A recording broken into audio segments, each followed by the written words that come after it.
prophétie a été confirmée, elle avait été donnée des années depuis 2022. Il devait aussi arriver dans le bassin du Congo. Il devait arriver dans le bassin du Congo et qu'après cela, il devait mourir.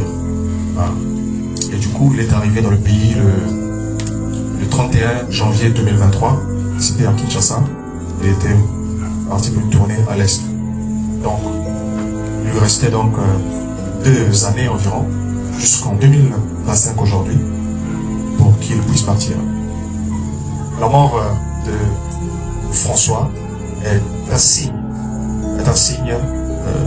mondial, puisque même en ce jour, ce sont toutes les nations qui sont réunies dans la capitale romaine aujourd'hui. Les grandes autorités, nous rentrons jusqu'à tous les dirigeants, même islamiques, même le monde musulman est représenté, même Israël est représenté là-bas. Aujourd'hui, Rome, c'est la capitale du monde. En ce qui concerne tous ces gens qui sont venus, plus de 200 000 personnes réunies à cette place de la basilique juste pour suivre ces funérailles, et plus de 160 délégations venant du monde, des représentants de toutes sortes de religions, toutes sortes d'autorités religieuses dans le monde. Ça a été un rassemblement mondial. Et un rassemblement mondial, mais dans le deuil. Toutes les nations ont fait la Rome.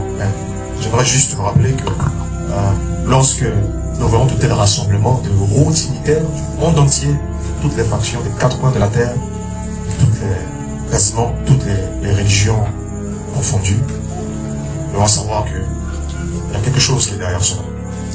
Mais c'est un signe dans le deuil. Parce que ces nations sont rassemblées dans le deuil.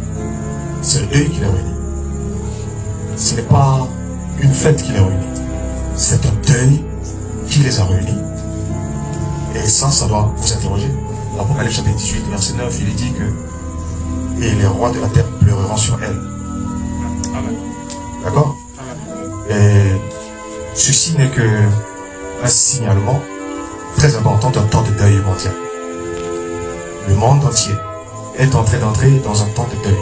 Et c'est tension, toutes les peuples, toutes les nations, tous les rois.